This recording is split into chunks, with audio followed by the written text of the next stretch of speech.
The One and Only Ivan, pages 41 to 50. My visitors return. After the show, the Spit Pebble children come back. I display my impressive teeth. I splash in my filthy pool. I grunt and hoot. I eat and eat and eat some more. The children pound their pathetic chests. They toss more pebbles. Slimy chimps, I mutter. I throw a me-ball at them. Sometimes I wish the glass were not there. Sorry.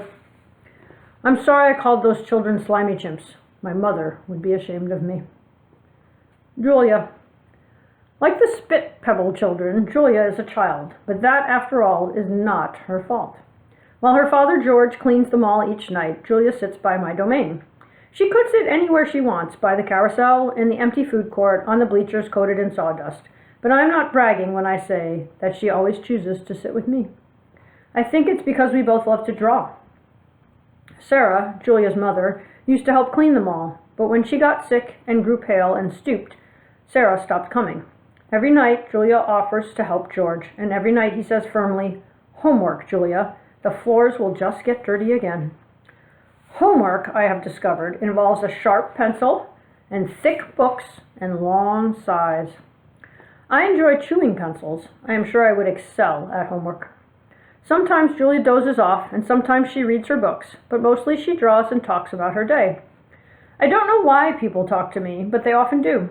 Perhaps it's because they think I can't understand them, or perhaps it's because I can't talk back. Julia likes science and art. She doesn't like Lila Burpee, who teases her because her clothes are old, and she does like Deshaun Williams, who teases her too, but in a nice way, and she would like to be a famous artist when she grows up. Sometimes Julia draws me. I'm an elegant fellow in her pictures, with my silver back gleaming like the moon on moss. I never look angry the way I do on the fading billboard by the highway. I always look a bit sad, though.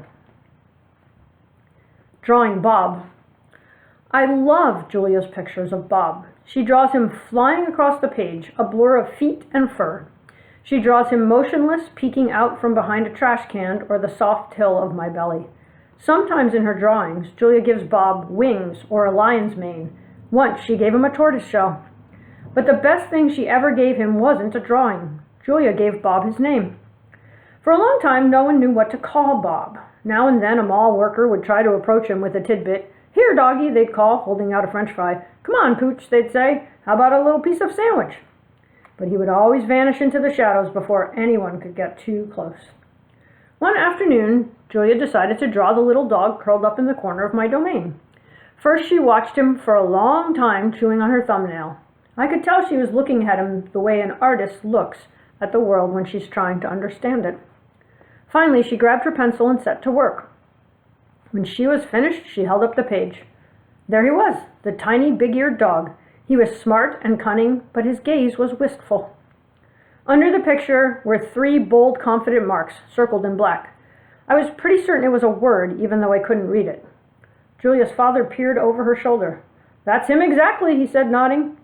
He pointed to the circled marks. "I didn't realize his name was Bob," he said. "Me either," said Julia. She smiled. "I had to draw him first." Bob and Julia. Bob will not let humans touch him. He says their scent upsets his digestion. But every now and then I see him sitting at Julia's feet. Her fingers move gently, just behind his right ear. Mac. Usually Mac leaves after the last show, but tonight he is in his office working late. When he's done, he stops by my domain, stares at me for a long time while he drinks from a brown bottle.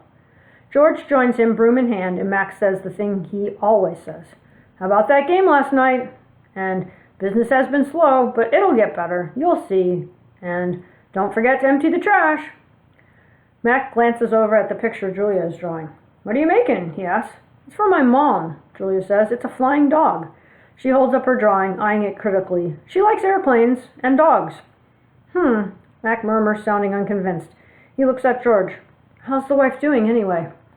"About the same," George says. "She has good days and bad days." "Yeah, don't we all," Mac says. Mac starts to leave, then pauses. He reaches into his pocket, pulls out a crumpled green bill, and presses it into George's hand. "Here," Mac says with a shrug. "Buy the kids some more crayons."